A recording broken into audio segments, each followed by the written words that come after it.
حمدا كثيرا طيبا مباركا فيه. الحمد لله وكفى والصلاة والسلام على أشرف الأنبياء صلى الله عليه وسلم وعلى آله وأصحابه وأزواجه ومن والاه وبعد. فإن أصدق الحديث كتاب الله وخير الحديث حديث محمد صلى الله عليه وسلم وشر الأمور محدثاتها وكل محدثة بدعة وكل بدعة ضلالة وكل ضلالة في النار. أيها الإخوة الكرام وأخوات السيدات، السلام عليكم ورحمة الله وبركاته. To our respected non-Muslim guests, faculty members, administration, Homeland Security,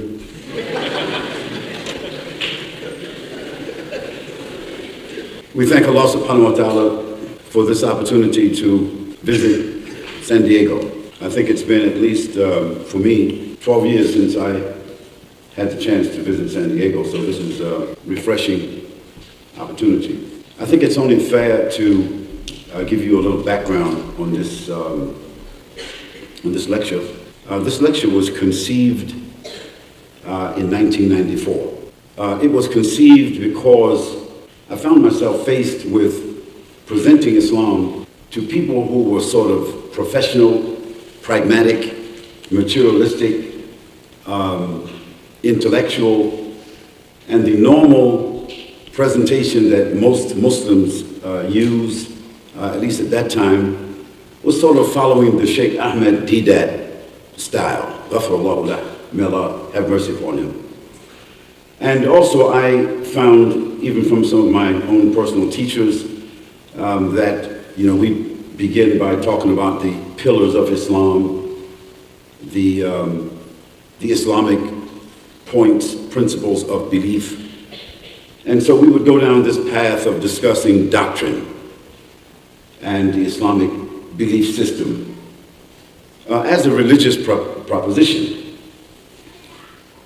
Well, the first opportunity that I had to present this lecture, I realized at that time I was in Jeddah, Saudi Arabia, and the audience primarily, these were European professionals who were living and working in Saudi Arabia. They were from Scandinavia, Britain, France, Germany, Belgium, United States, Canada, France, and they were in Saudi Arabia not to listen to religion, they were in Saudi Arabia to make money. So when I came to the place to talk with them, I could see by their demeanor that they had already been sort of saturated with the religious doctrines. If you live in Saudi Arabia or work in Saudi Arabia, as a non-Muslim, they'll give you books. The brothers who are standing, are there some available chairs here? If you can have a seat, it'd be much better, if you can. And some of the sisters, I think, are also standing. Do we have chairs for the sisters? I mean, these are our sisters. I don't see why our sisters should be standing. So some of our brothers, they should get up out of them chairs and give our sisters seats. Now, normally, I understand, sisters and brothers, I understand that normally, we got this idea of separating, but this is a university, this is not a mosque. And this is America. So, I think our sisters, they know how to sit, where to sit, and no sister's gonna be sitting in no brother's lap, so you don't have to worry about that. So let the sisters get a seat. The sisters are standing in the back there. To be very frank with you, I cannot deliver this lecture in less than an hour. So whoever's going to be standing, you're going to be a bit uncomfortable. So I'm just trying to straighten that issue out before we start. Now, when I entered the room, there was a gentleman by the name of Fred. I mean, I didn't know that was his name then. But when I entered the room, his demeanor was a bit unprofessional, and he says to me, how you doing, man? Give me 5. So I think, some of the Saudi brothers had told him that the guy who was going to talk to them, was from Brooklyn. So he had his whole thing together to kind of talk some jive to me. So I told him, listen, I don't know who you think I am, and I don't know what you think I'm going to talk about. But I didn't come to talk jive. I didn't come to slap hands and give you five. I came to talk about a very important subject. And thank you very much, brother. And since you guys work in Saudi Arabia and you make on an average of $250 a day, I think what you need to do is you need to readjust yourself with some seriousness and sit back and listen to this lecture because you're getting paid for this lecture. And if you're smart, you'll sit back, and if you want to, you can go to sleep, doesn't matter to me, and get paid. But if you're not so smart, you should go back to work and earn your living. So what do you think he decided to do? He decided to sit back and listen to the lecture. So I decided to sort of change the presentation and to talk about life, values, principles, ethics, objectives. To present Islam, but to first begin by talking about the purpose of life. Because I knew these were all professionals, people who were system analysts, people who were micromanagers, people who were intellectuals, people who were engineers. So they would certainly appreciate coming from that perspective. Well, we have delivered this lecture, The Purpose of Life, all over the world. As a matter of fact, I'm very sorry to be late, but I just fly from Nigeria to Dubai, and from Dubai to Los Angeles, and from Los Angeles to San Diego. So you know the homeboys, they meet me. You know the homeboys. Yes. Homeland Security. So they meet me, this is my official welcoming committee.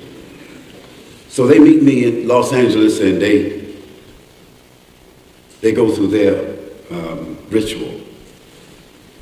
And so because of that, they caused me to miss my plane. And it's okay. I understand the time that we're living in, and I understand the paranoia that my country lives under.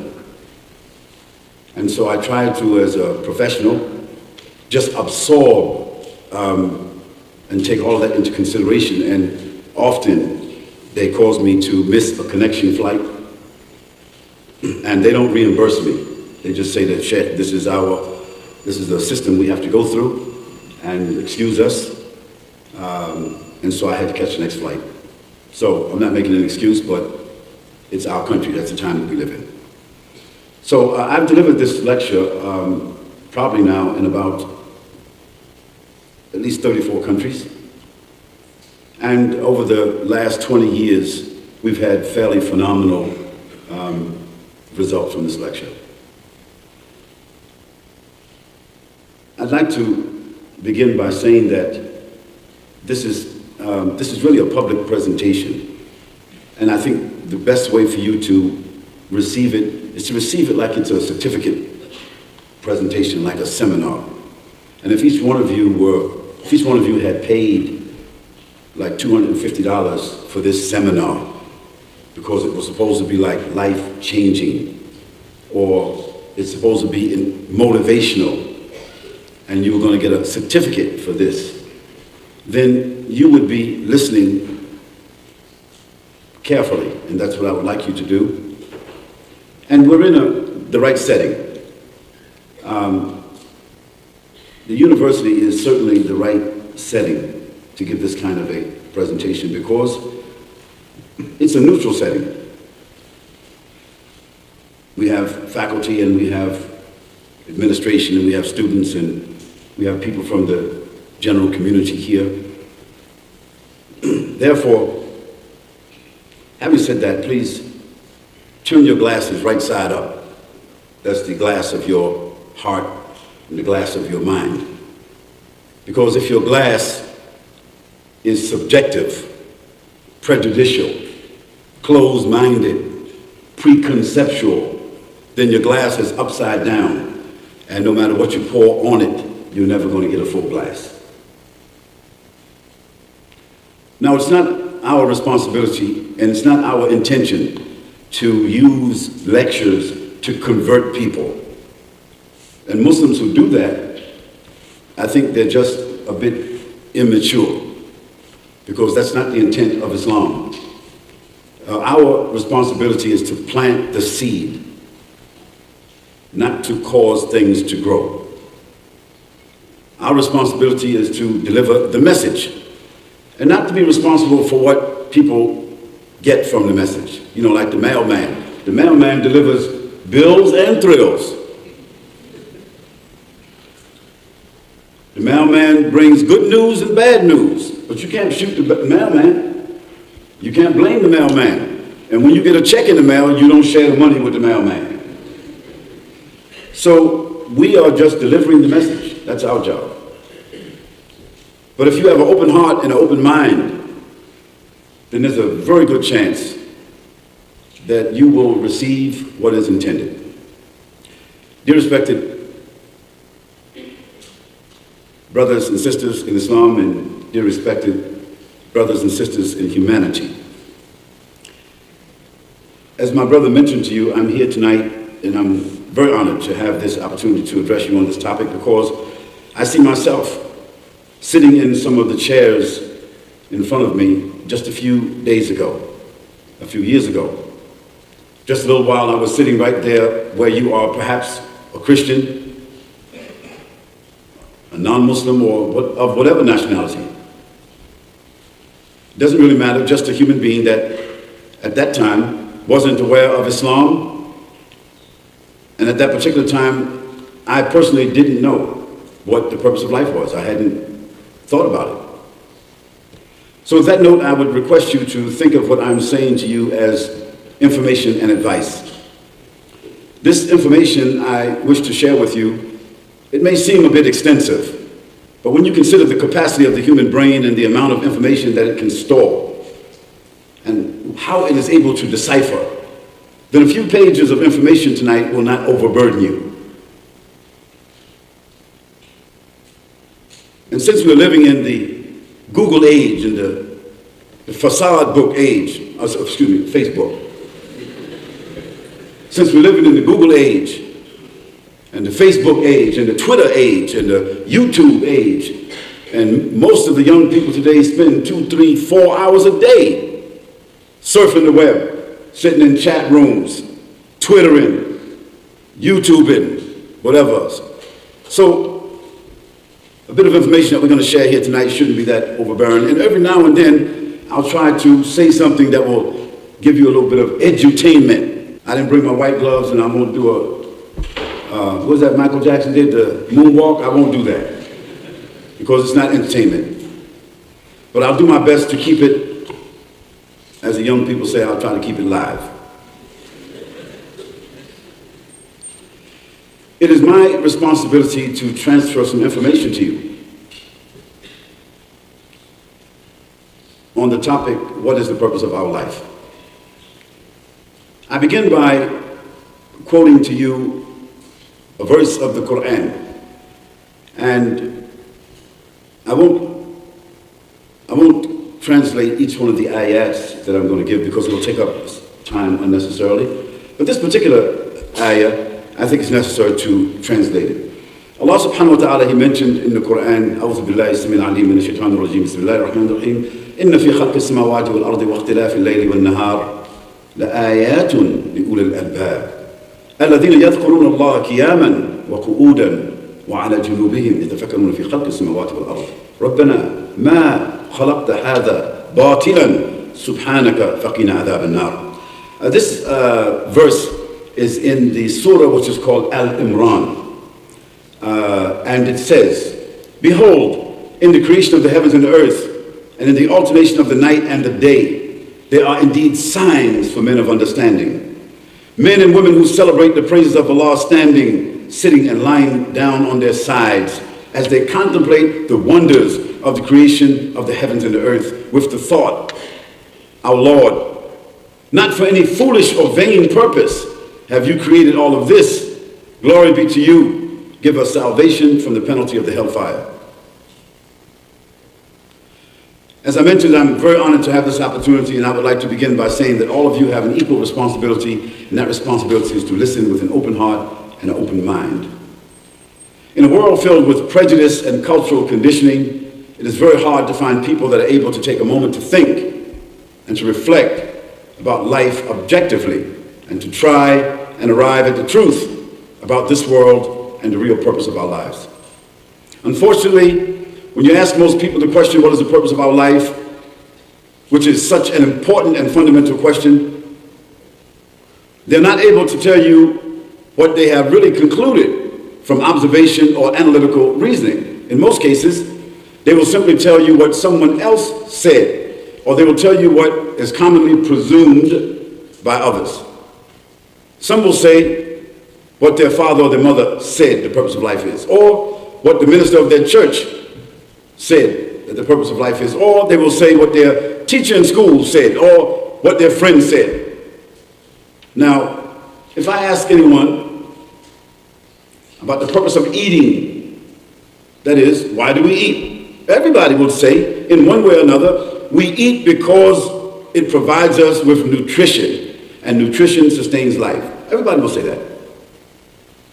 If I ask anyone why they work, they will say, because it's a necessity in order to support myself and to provide needs for my family. If I ask anybody why they sleep, or why they wash, or why they dress, etc., they will answer that these are common necessities for every human being. And we can follow this simple line of questioning with 100 questions and receive the same or similar answers from anyone, in any language, in any place in the world. And I have done so. Then I ask you, why is it that when we ask the question, what is the goal, the objective, or the purpose of life, why do we get so many answers, why do we get so many different answers? We get philosophical answers, we get rhetorical answers, or people just say, I don't know. Or we have subjective answers, which is people just answer with anything because they don't want to really admit they haven't thought about it. It is because people are confused. They don't really know. They are conjecturing, and they are stumbling in the dark. And rather than admit, I don't know, they just offer any answer that they may have been programmed to answer. Well, think about it tonight, and we'll give a clear proposition about this subject. First, we need to ask the question, is our purpose in this world simply to eat, sleep, dress, work, acquire some material things, enjoy ourselves, and then die? Is this our purpose in life? It cannot be.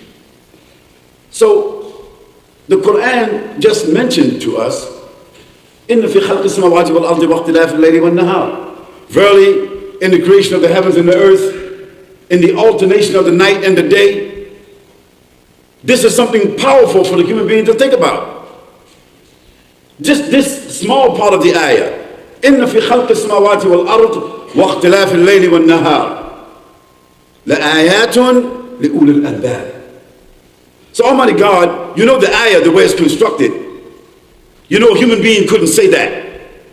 A human being couldn't say, verily in the creation of the heavens and the earth and the alternation of the night and the day. A human being could not have written that because it's written in a grammatical way that someone outside of the creation is saying it. Someone outside of the scope of creation is speaking. And human beings, as long as we have lived on the earth, we're still discovering. Is that correct? Is that correct? So if we're still discovering, that means that we're inside the creation. We're still discovering. We don't even know all the micro and macro dynamics of creation. So it could not be human beings. It has to be someone else. Then it says, and in the alternation of the day and the night, And you know, human beings just discovered the alternation of the day and the night, just discovered this here a few thousand years ago. We know from forensic evidence that the earth has cooled down and developed its ecosystems at least 76 million years ago. So if the earth cooled down and developed and manifested its ecosystems just 76 million years ago, then it could not have been a human being constructing that either. الذين يذكرون الله قياما وقعودا. Those who reflect upon the creation while they are standing, sitting, lying down on their sides. And subhanAllah, the way this ayah is also constructed is powerful, because it is giving three different psychological postures of the human being. See, when a human being is standing, delivering, speaking, they're in their most powerful conscious state. Delivering a lecture, or standing in front of a judge, or making a statement, or teaching. وَقُعُودًا, and sitting, another psychological state, which is less profound. Sitting, researching, listening, receiving as you are. وَعَلَى جُنُوبِهِمْ, or they are lying down their sides, which is the most subjective state of the human being. Because lying down your side, you could be asleep, you could be sick, or you could be nearly dead. And in all of these different states, the human being is reflecting about this creation. And those who have knowledge, prophetic knowledge, based upon divine revelation, their conclusion is, oh my Lord, oh God, certainly you could not have created all of this for any foolish purpose. Therefore, inspire us and save us from the chastisement of the grave. Here's another verse from the Quran. This comes in a surah which is called An-Nahl. It is named after the bee because in the ayah Allah gives some insight, Almighty God gives insight into the wonders and the phenomena of the bee and what the bee does and how they live in their colonies and how they follow their own signs, their inner instincts in building and developing roads and buildings, and then after that they are producing something very vital for human beings called honey. So the verse says, to Allah belongs the mystery of the heavens and the earth, and the decision of the hour of judgment of human beings is as the twinkling of an eye, or even quicker. For Almighty God has power over all things. It is He who brought you forth from the wombs of your mothers when you knew nothing. And He gave you hearing and sight and intelligence and reflection that you may give thanks. Do you not look at the birds? أَوَلَمْ يَرَوْا إِلَى الطَّيْرِ فَوْقَهُمْ صَافَّاتٍ وَيَقْبِضْنَ. The Quran says, do you not look at the birds, whether they are just the birds that we see or the birds that the human beings have created, the planes? Do you not look at the birds, how they are poised in the sky? And if it's not for the mercy of God, if it's not for the wisdom of God, which He gave some to the human beings, they would fall down onto earth. They could not stay up in the sky. Verily, this is another sign for the people who reflect. So some people may argue that life doesn't have any definite purpose and that there's nothing that can be proven through logic, science, or conclusive reasoning that there is a God, a divine purpose, or any normal reasoning behind this world. Excuse me, Mr. Darwin. Now here in these verses, Almighty God has mentioned very clearly to us by first drawing our attention to the creation of ourselves, the different postures of the human body and the human psychology, the different attitudes of the human psychology. He draws our attention to the heavens, to the alternation of the night and the day, to the firmament, the stars, the constellations. Then He says to us that He has not created all of this for any vain or empty purpose, because God doesn't shoot dice. God doesn't have to have a mathematical equation to know what is the measurement of things. God doesn't make mistakes, and God doesn't come forth with theories, and God doesn't produce rhetoric. and projections and equations is how human beings express themselves in order to arrive at what they consider to be what is accurate or the truth. When you see the design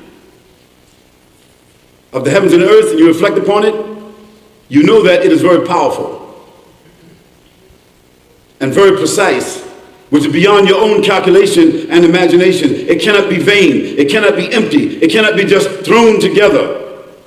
For instance, if you took 10 marbles and numbered them 1 to 10, different colored marbles, and you numbered them 1 to 10, and you put them inside of a bag, shook the bag, or put it in a box and shake it, then without looking inside, see if you can reach inside that box and bring out marble number 1, marble number 2, marble number 3, all the way to marble number 10. What's the chance of doing that without looking inside the box? So some of you PhDs sitting here tonight, give me the equation. Because what's the young man? Well, he's not young anymore. He's a quadriplegic. He's the top Stephen Hawkins. This is a projection that Mr. Stephen Hawkins, who's a quadriplegic, who is one of the top physicists of the world today. This is a formula that he came out with. He said, if you put 10 marbles in a box or a bag and shook them up and numbered them, if you didn't look inside, what's the chances of bringing out marble 1, 2, 3, 4, 5, 6, 7, 8, 9, 10 in that row? Is anybody here who's a mathematical genius can tell us? The answer is 26 million to 1. So if it's 26 million to 1 just to bring out 10 marbles, what's the chance of this heavens and earth that we know about? Because we only know about our solar system. We know about our sun and the planets that are going around our sun. That's called our solar system. But now we know that our sun is only one of the smaller stars in the Milky Way. And the Milky Way is a galaxy, a smaller galaxy among larger clusters of galaxies. And we know that there are literally millions of galaxies. So that means human beings haven't really went anywhere. When we think about man landing on the moon, that's like going next door. That's like going next door. So what's the chance of this heavens and earth just being thrown together? Like somebody just said something and it's just thrown together and it stays as it is, moving as it is, not in a static position, but everything is moving and floating and swimming according to a law that can be determined. Because the speed of light means the time that it takes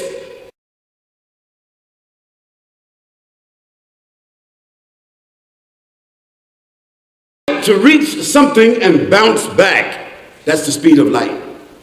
That's how we are able to determine the speed of light. How far it takes light to reach a solid object and bounce back. That's how we can tell what the distance of that object is. Moving at 186,000 miles per second. So there are 9 planets in our solar system. They eliminated 2. About 10 years ago, they eliminated 2 of the planets and said that they're not really in our solar system. But let's just take the 9 that's swimming around the sun and take our sun, which is swimming itself around another cluster of stars. What's the chances of all of that being put together by chance? It's not possible. So we ask, how could the heavens and the earth be just thrown together randomly? That's the same as somebody saying that we brought a B-52 bomber and dropped it on a junkyard 1 mile by 1 mile. Just imagine a junkyard that large.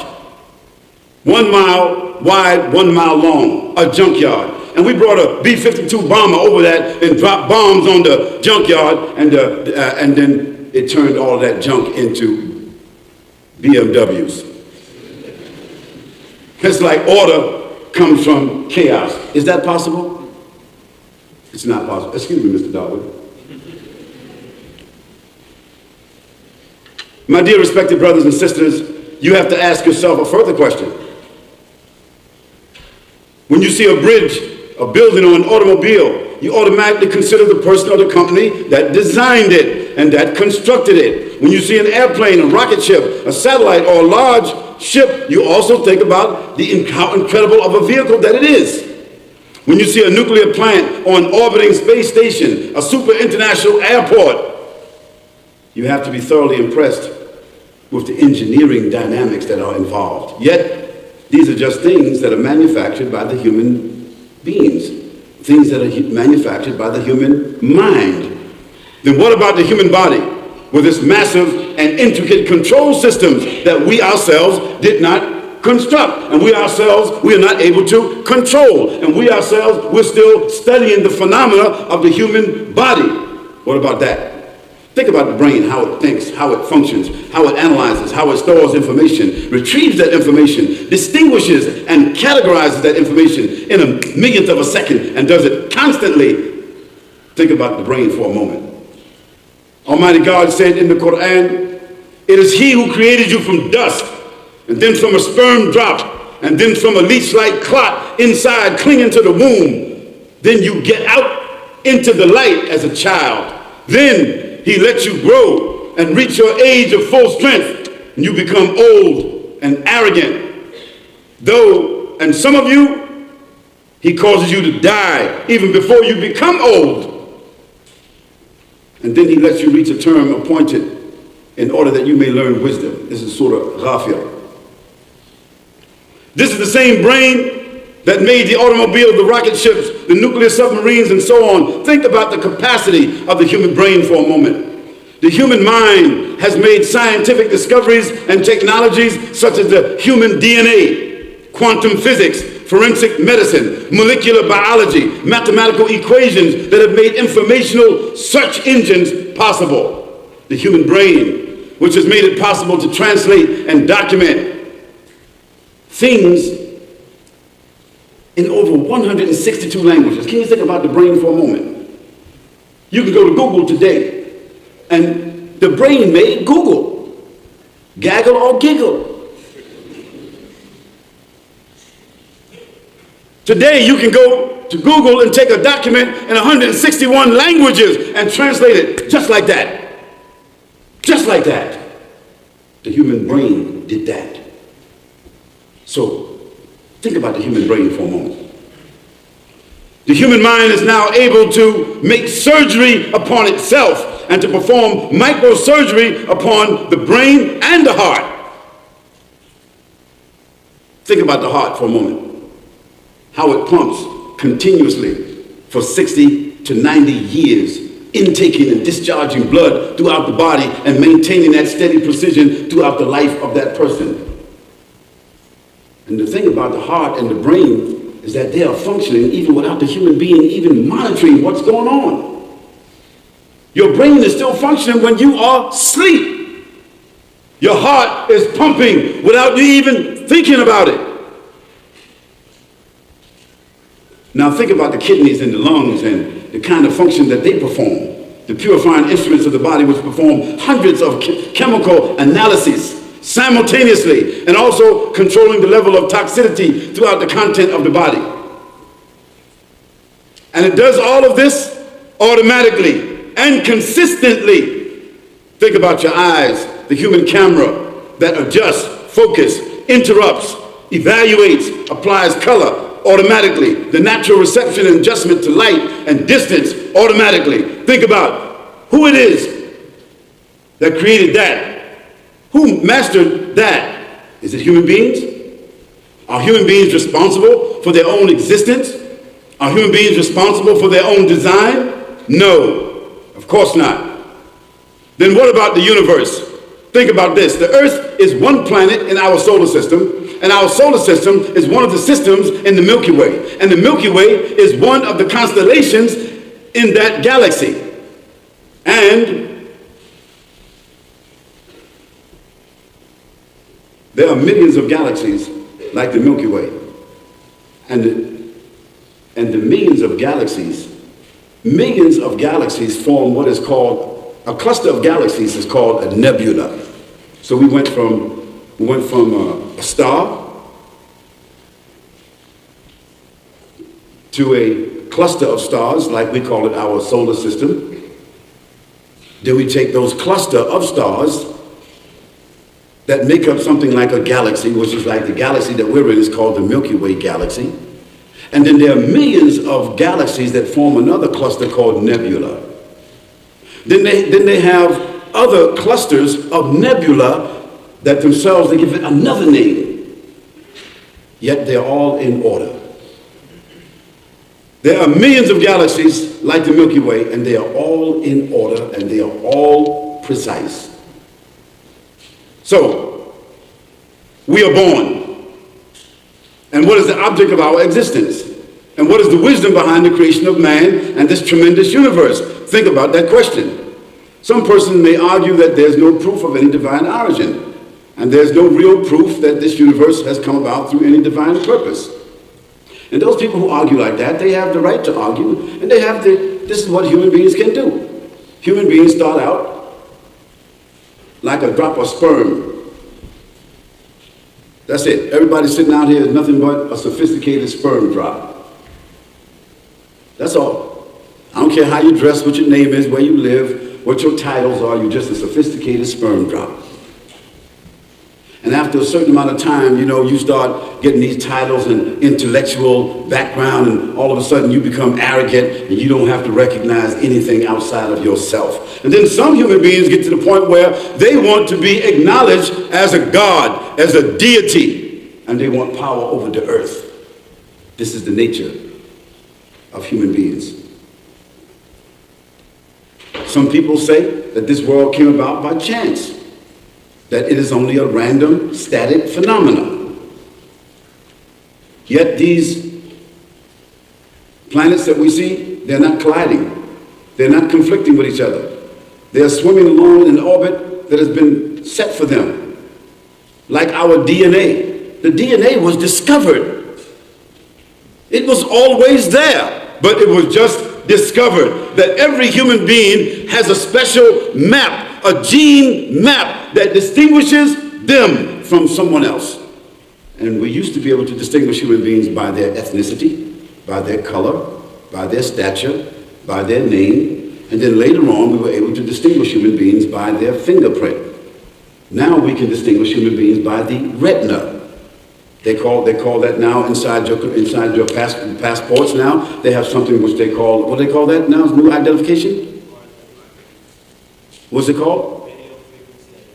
Yes. So we can distinguish human beings now in lots of different micro ways. Why? Because this was already there, but we just discovered it. Think about the oceans and the fish and the insects and the birds and the plants and bacteria and the chemical elements that have not been discovered and cannot be detected even with the most sophisticated instruments.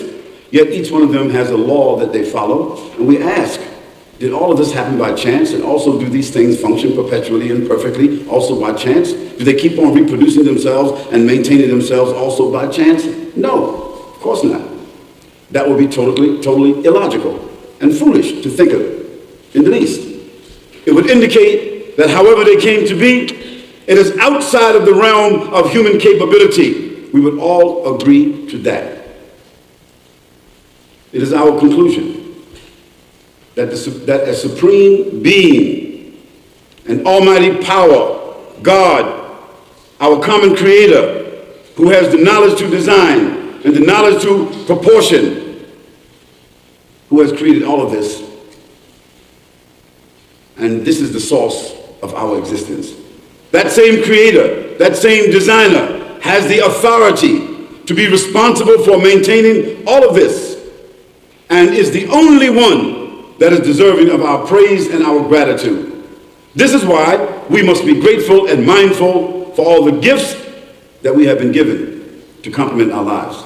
All of this is evident points towards an inescapable conclusion that this world and everything that it contains, from the largest to the smallest, from the macro to the micro, from what is seen to what remains on the unseen, from what is known to what remains to be discovered, is the result of intentional, complex, and a dynamic design. Since we can understand all of this, it is certainly beyond the scope and capability of humans, who possess the greatest capacity and intelligence of all creatures. You see, human beings possess the greatest capacity of intelligence of all creatures, because human beings have intellect. That's what separates us from the animals. Excuse me, Mr. Darwin. For instance, if Mr. Darwin said, and all those who call themselves Darwinists said, that human beings evolved from monkeys. Well, if that is so, then monkeys should still be evolving, and human beings should still be evolving. But monkeys is not evolving, and human beings is not evolving. For if monkeys was evolving, they would be still evolving to the point where humans would not be able to capture monkeys and put them in the zoo. I mean, by now, the monkeys should have found the key and know what to do. But the monkeys don't understand that they have been captured, and the monkeys do not understand that they're in the zoo, and the monkeys do not understand where is the key. Because, listen, if a gorilla, because you know monkeys is from the family of gorillas, right? Gorillas from the monkeys, is that right? So if a gorilla escaped from the zoo and killed 4 or 5 people before they captured the gorilla, when they captured the gorilla, would they prosecute the gorilla? No, because they say that it's just an animal, and the animal doesn't possess intellect. And because the animal doesn't have intellect, it is not morally responsible. So who would we prosecute? We would prosecute the zookeeper, because he or she was the one who was morally responsible to contain the gorilla. Is that correct? And that is why human beings are different from other animals. And if Mr. Darwin had understood that, he could have extricated himself from his foolish projection. He would have understood that there's a basic distinction between humans and apes. Even though humans, if they grow enough hair, they could look like apes. And when they dance to some of that monkey music, they look like apes. And when they act in such ways that they do to each other, killing each other, they act like apes. Human beings have the capacity, if they don't use their intellect, if they're not moral-minded, they can subject themselves to act like apes, but apes cannot act like human beings.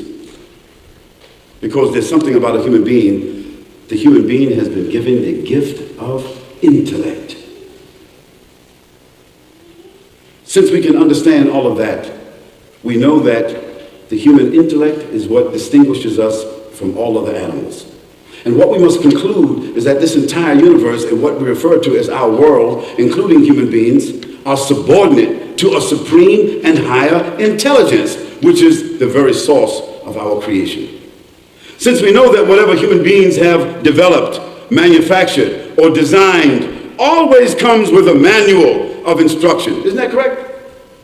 Isn't that correct? So, brothers and sisters, I'll just ad-lib here for a moment. The beauty of all of that is that we can see that the world that we are living in, whether if we want to go all the way, if we want to go 500 years in the past, or if we want to project, if we are able to, 500 years towards the future, the development of human existence and development of the products and services that we use to complement our lives is as a result of the intellect that we have been given. And that intellect is what distinguishes us from the small and the greater animals. And that intellect is what makes us responsible. And that intellect is what makes us moral or immoral. And that intellect is what you and I are going to be responsible for when we stand in front of our common judge and creator. And therefore, the purpose of life is for you and I to recognize, you know, the young boys singing that monkey music. That's what they say. They say that you better recognize. See? So even in the course of their futility, still they are saying things that are significant for us to think about. So we human beings, we are responsible for what we do with our lives. You were given, and we have been given, a gift of life. And someone who gave us this gift will ask us about what we have been given. Our Prophet Muhammad, peace and blessing be upon him, he said, take care of 5 things before 5 things. You see, take care of your life before your death. Take care of your time before you become, take care of your free time before you become busy. Take care of your wealth before your poverty. Take care of your health before your sickness. Take care of your youth before your old age. This is what our Prophet Muhammad, peace and blessing be upon him, said. And because we humans have such superior faculties, that is why we are morally responsible for how we live our lives and how we interact with the rest of the creation. Because of this moral responsibility, we have to be mindful. We have to take life seriously. And this is why we need to think about our future and what we want to achieve in our lives. This is why we need to develop a life plan to reasonably know at all times where we are and what we're doing.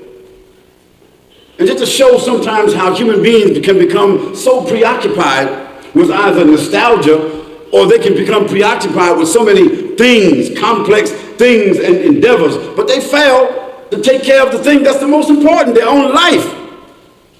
So here we are at a university. We have faculty members here, we got students, we got administration, we got all kinds of people here. So I want to ask a question. How many people in this room, and be honest, how many people in this room have written for themselves a 5-year or 10-year life plan that you make a reference to, that is, you read it every month to see where you are, you assess yourself, you evaluate yourself to see where you are, and you make the adjustments, and then you're moving forward? How many people here can say that you have right now a life plan, 5 or 10 years, that you can go back to and make a reference to? Raise your hand. You see? See? 1 or 2. But these are all intelligent people who are moving towards sophisticated levels of responsibility in their life and in society, but they don't have a plan. And there's a simple formula that says if you fail to plan, you plan to fail. That's why there's a need for human beings to have inspiration in their life. That's why there's a need for human beings to be inspired by divine guidance. Because we can guide each other with a GPS that we made. And today, ain't nobody gonna buy no BMW. Nobody gonna buy no BMW. Nobody's gonna buy some fancy car. You got no GPS. You be telling them, what? So the car costs $65,000, but there's no GPS in it. You'd be like, what? You gotta have a GPS. I mean, since the GPS came out, you gotta have it. You don't even know where you're going. It's around the corner. You gotta put the GPS on. This is the indication of how dependent that human beings can become to things. So I want to say to you brothers and sisters here that no matter how old you are or how young you are, it is necessary for you and I to prepare a life plan. And you're never too old to put yourself on the life plan track.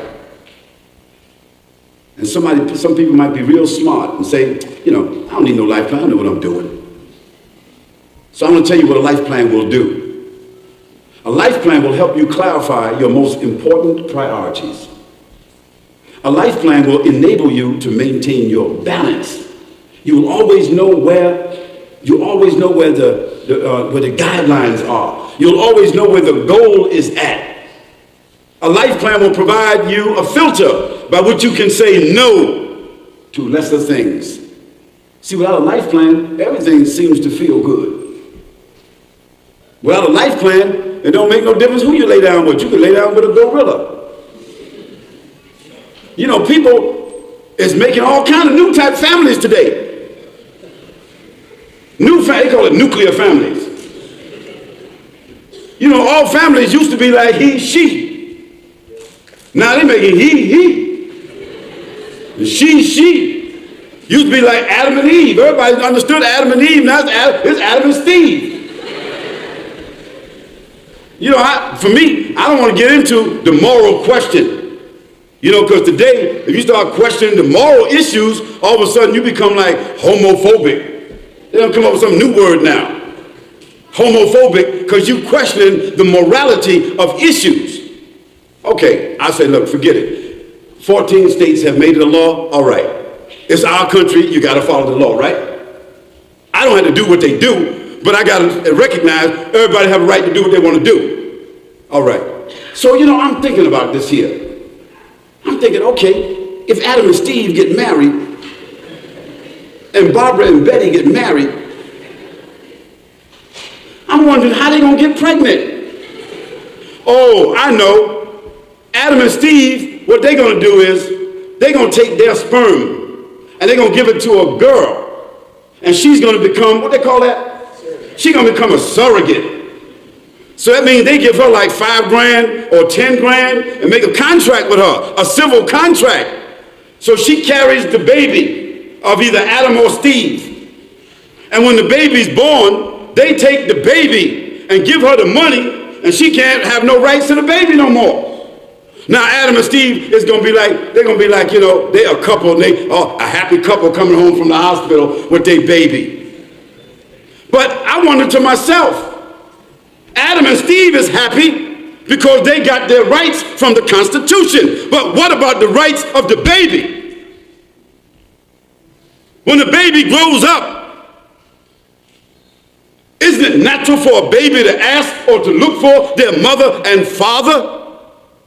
If they're going to school with other children, what they say, come to my house and visit my dad and dad. And what about Betty and Barbara? How they gonna get pregnant? I mean, look, I'm not hating on nobody, so I don't want nobody to be saying the Sheikh is hating. We just talking, right? This is a university, we can talk. It's America, right? Mr. Obama's in the White House, right? So we just talking. So Barbara and Betty, they get pregnant. How they gonna get pregnant? Barbara and Betty ain't got no sperm.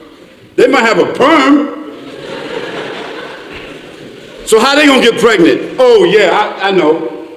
They're gonna buy some sperm off the internet. And the mailman is gonna deliver it. UPS or GPS gonna deliver it. Then, you know, I don't have to get graphic, but y'all know what I'm saying. So they're gonna inject it. So Barbara and Betty, one of them gonna get pregnant. And they're gonna be happy, they're gonna have a baby. But the issue is, when that baby is born, don't the baby got rights? It should. When they go to school and they meet other children, what they gonna say? Come home and meet my mom and mom? And so when the little boy that Adam and Steve have and the little girl that Betty and Barbara have, when they meet each other, let's say their names is like Johnny and Jilly. That sounds silly? So they meet each other. And maybe they like each other. But the lifestyle they come from, maybe their parents don't prefer that. So the parents tell Johnny that he needs to meet Jackie. Johnny meet Jack. And Jilly, she meet Jane. And so if that projection continues for 20 generations, guess what it guarantees? It guarantees the annihilation of the human race. And I'm against the annihilation of the human race. Therefore, I'm against anything that undermines the value and the existence of the human race. And I'm against the trivializing of the rights of the human beings that come about from those unnatural relationships. I'm against that. So I don't care. They can make it a law on the moon. I'm still against it. And that's why we need to have a life plan, because a life plan will provide a filter by which we can say no to lesser things. A life plan will empower you to identify and address your current realities. A life plan will equip you to envision a better future. A life plan will serve as a roadmap for accomplishing what matters most. A life plan will help you to ensure that you don't finish life with regrets. Here in America, there was a man, his name was Vince Lombardi. How many people heard the name Vince Lombardi? Well, in case you didn't, you need to go home tonight and look up Vince Lombardi. He's called the winningest coach in football history. And Vince Lombardi, he said there's no other option but winning. Vince Lombardi took a team called the Green Bay Packers and built them into a winning machine. He won 3 Super Bowls in a row. It hadn't done before and hasn't been done after. But Vince Lombardi said if he had the same team, he would have won the Super Bowl 4 or 5 times because he built a winning machine. When they hit the field, they couldn't do anything but win. And those who opposed them, the opposite team, they lost before they came on the field because he instilled them with a life plan.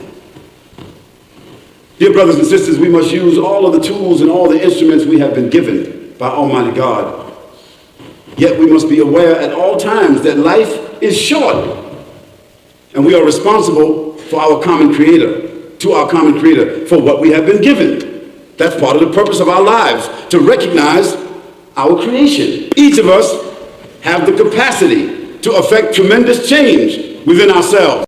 And if we can balance and coordinate all of the elements that are within our grasp, each one of you tonight must also think about what you will do with your lives and with your God-given talents to enhance your personal life, your families, your societies, and inevitably how you will contribute to reforming our present world. Remember, each of us have the unique capacity to engineer and to innovate.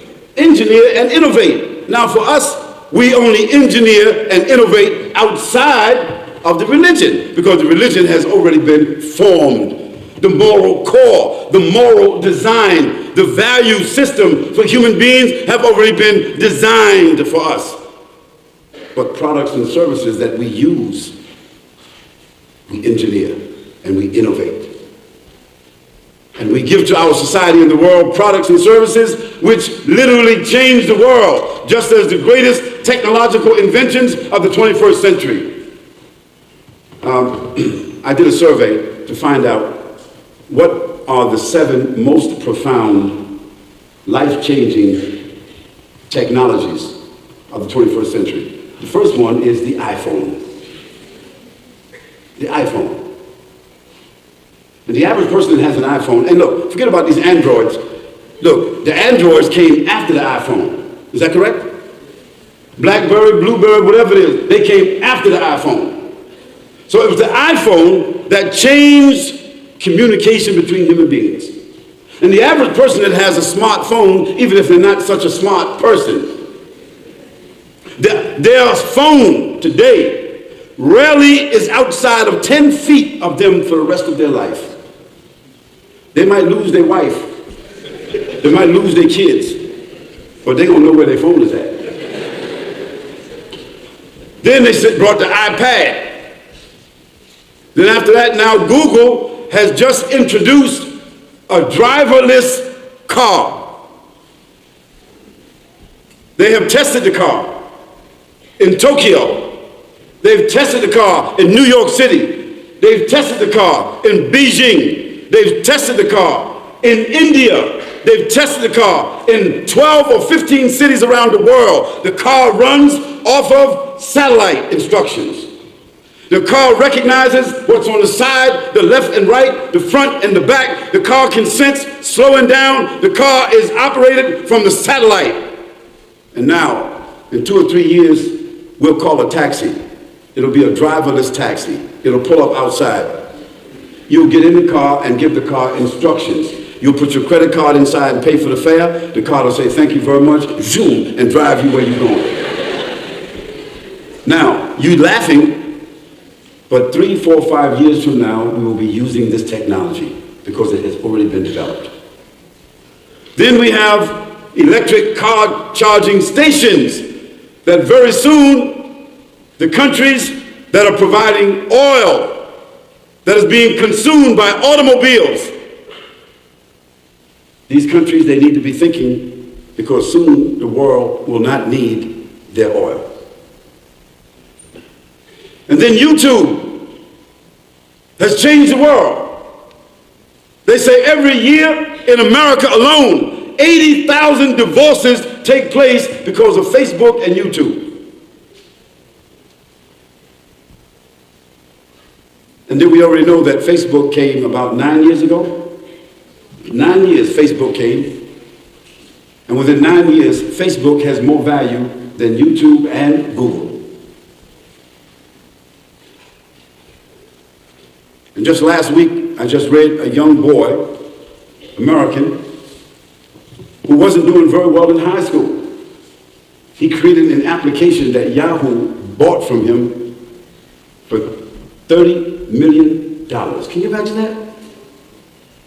17-year-old high school student who wasn't doing very good in high school. He created an application that is able to facilitate people who want to get news stories, history, or whatever that's out there. He's created an application that can search for what you want and give you a paragraph to highlight it and tell you where you can get it from. And that application, Yahoo bought it from him for $30 million. When they asked the young boy, what's he going to do with his money? He said, well, I'm going back to school. Thank you, brother. He said, I'm going back to school. But I already have another application that's better than the one that Yahoo bought from me. Can you imagine what technology has given to young people today? Dear brothers and sisters, no one could have imagined the far-reaching and profound effect that these inventions have had and will have upon our planet, yet they have been produced by the brain, the human mind, which indicates its potential. That is why we want you to stop and think about your purpose in life and how you can get the best out of your life and therefore live a purposeful life. To be successful in life, you need to follow the following rules. You need to know your objective. You need to be prepared. You need to have the proper training. You need to develop the proper resources. You need to make the regular assessment, and you need to be able to compete. All of this will lead us to achievement. It will inevitably result in your becoming a leader. And this also means that you will carry a greater responsibility. So now the question is, how do you develop the correct system of life? We believe that Islam is a natural system of life, mandated and designed by Almighty God. For if human beings were to comply, if human beings were to submit, the human beings would be able to digest, adopt a system of life that would be the most correct for them throughout their lives. Now, you don't have to accept that, but I would suggest that take an afternoon and do some introspection. Take an afternoon or a day and do a bit of research. Take an afternoon or a day and just read. And Islam has nothing to do with Arabs or Africans or Asians.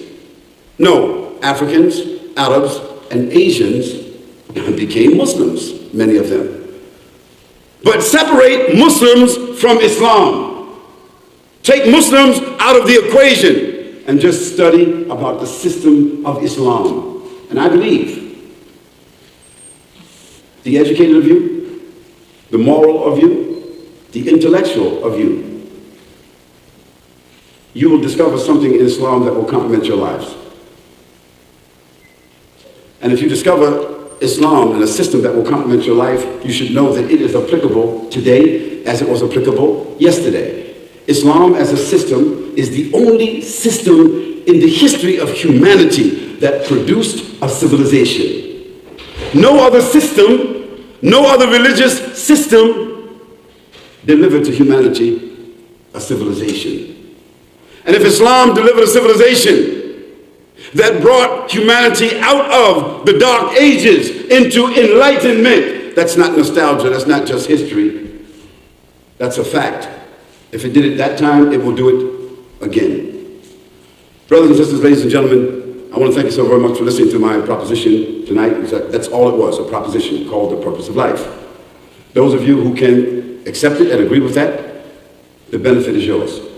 Those who disagree, it's okay. We're living in a world where human beings, and thank God we're living in a country where all human beings can differ. We can differ radically, but we can still tolerate and respect each other. So I hope that the non-Muslims here, you will take my own subjective humor, cast it to the side. Take my own subjective statements, conclusions, put them off to the side. But the principles and the values and the ethics which I propose to you, I suggest that you think about it. Do research about it and see how it might apply to your lives. And as for those of you who are Christians, well, you are our cousins. Muslims and Christians and Jews are cousins. We take our scriptures from the same God, different prophets, different formula, but the same monotheistic platform. So Muslims and Christians and Jews, we need to have a lot of interfaith discussions, interfaith collaboration, interfaith investment and commitment, because at least Christians and Muslims and the Jewish people, at least we have the premise of monotheism. And the whole premise of Islam is built upon monotheism and prophetic paradigm. Thank you very much. I want to thank the Muslim Student Association of this university for putting this lecture together. I want to thank their student advisors. I want to thank the local masjids and their leaders for assisting these young people and inspiring them to do that. I want to thank all the non-Muslims who came, the elders and the younger ones of them who took the time to come out here and hear this lecture. I apologize if I stepped on anybody's toes, but I meant what I said. And maybe your shoes are just a little bit too long. I thank Almighty God for the blessings that He has bestowed upon us. I thank God for being an American citizen. I travel around the world frequently. In fact, probably twice a month I'm in a different country. And when I am in countries that are restrictive of human rights, it makes me more appreciative to be an American. I thank Almighty God for the opportunity that He has given to us to have all this technology available for us. And I would ask you, just to tell you just a little bit, I would ask each one of you to go to challengeyoursoul.com. That's our alternative to Facebook. Because we found too many of our young people spend a lot of time on Facebook doing some things and engaged in some activities that are not so moral. So Facebook is good, but it's dangerous. So we created an alternative. It's called Challenge Your Soul. We also created a platform called Purpose TV, designed similar to the Discovery Channel. People can discover. People can have introspection, and they can have edutainment without graphic violence, without nudity, without profanity. A dignified television platform.